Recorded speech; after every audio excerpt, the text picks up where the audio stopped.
Class 12th subject आपका physics. Chapter हम लोगों का चल रहा था गॉस थ्योरम, जिसके एप्लीकेशंस हम लोग पढ़ रहे थे, यानी उसका उपयोग, गॉस थ्योरम के उपयोग पढ़ रहे थे, जिसमें पहला टॉपिक हम लोगों ने पढ़ा था अनंत लंबाई के चालक के कारण वैद्युत क्षेत्र, यानी the electric field due to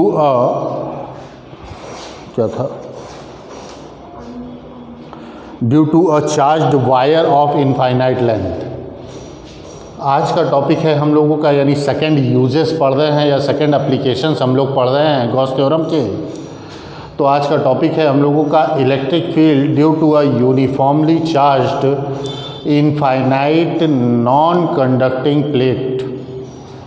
मतलब अनंत लंबाई के एक समान रूप से आवेशित अचालक चादर के कारण वैद्युत क्षेत्र। मतलब समझ रहे होंगे आप। देखिए, पेंसिल दे दीजिए।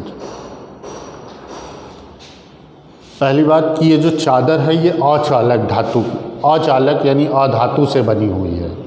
ये एक चादर सपोज कर लीजिए, इसकी तो थिकनेस है, थिकनेस नहीं होनी चाहिए, बहुत पतली सी एक चादर, जिससे r डिस्टेंस पर, मान लीजिए ये पेंसिल की डिस्टेंस आपकी r डिस्टेंस है, तो इस पेंसिल की जो आपकी पॉइंट दिख रही है, इस डिस्टेंस पर आपको इलेक्ट्रिक फील्ड फाइंड करना है। मतलब वैद्युत क्षेत्र इतनी दूरी पर ज्ञात करना है। लेकिन अब आप सोच के देखिए कि अगर r डिस्टेंस पर ये पॉइंट है, तो क्या r डिस्टेंस पर इस प्लेट से ये पॉइंट नहीं होगा? ये भी होगा। अगर हम कहें कि इस प्लेट से r दूरी पर स्थित कोई बिंदु P है, तो r दूरी पर हम ये तो नहीं कह रहे कि दाएं हैं कि बाएं हैं, तो आप इधर भी ले सकते हैं और इधर भी, तो दोनों तरफ प्रोड्यूस होगा ना। ठीक, तो वही हम लोगों ने यहाँ पर सपोज किया कि ये देखिए, ये एक प्लेट है जिसका एरिया A है, यानी जिसका क्षेत्रफल A है, और इसके बिंदु O से, यानी एक मध्य बिंदु सेंटर ले लिया हम लोगों ने, मध्य बिंदु O से r दूरी पर स्थित बिंदु P है, जहां हमें वैद्युत क्षेत्र की तीव्रता ज्ञात करनी है ना। तो आप यही लिखेंगे ही, माना एक चादर जिसका क्षेत्रफल A है के मध्य बिंदु O से r दूरी पर स्थित बिंदु P पर वैद्युत क्षेत्र की तीव्रता ज्ञात करनी है। फिर कॉमा करके या पैराग्राफ चेंज करके लिखेंगे, बिंदु O से r दूरी पर स्थित बिंदु P का एक सिमेट्रिक P डैश चादर के दूसरी ओर भी स्थित होगा। अब आइए इस पॉइंट P के सराउंडिंग एक स्मॉल एरिया dA ले लेते हैं हम लोग।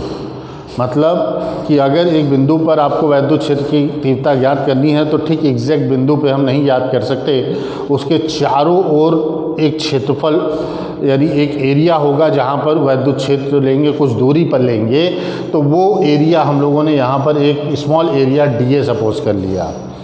इस dA का जो एरिया वेक्टर है वो इस डायरेक्शन में होगा, और वैद्युत क्षेत्र जो उत्पन्न होगा वो भी इस डायरेक्शन में, यानी दोनों की डायरेक्शन क्या होगी? सेम होगी। और डायरेक्शन सेम होगी तो थीटा की वैल्यू फिर क्या होगी? 0 डिग्री, है ना। तो फाई इक्वल टू हम लोग जानते हैं E into dA cos theta. अब यहाँ थीटा क्या है? 0, और कॉस 0 डिग्री की वैल्यू होती है 1, तो फाई इक्वल टू हो जाएगा E इंटू dA।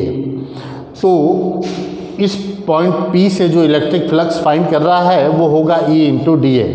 लेकिन अगर हमें टोटल इलेक्ट्रिक फ्लक्स फाइंड करना है तो P से भी होगा और P डैश से भी होगा, यानी इसके सिमेट्रिक से भी होगा। तो वही हम लोगों ने किया कि total electric flux phi find करना है, तो phi equal to integration of E into dA plus E into dA। Plus क्योंकि आपको बताया हमने कि P के अकॉर्डिंग भी प्रोड्यूस होगी और P डैश के अकॉर्डिंग भी प्रोड्यूस होगा।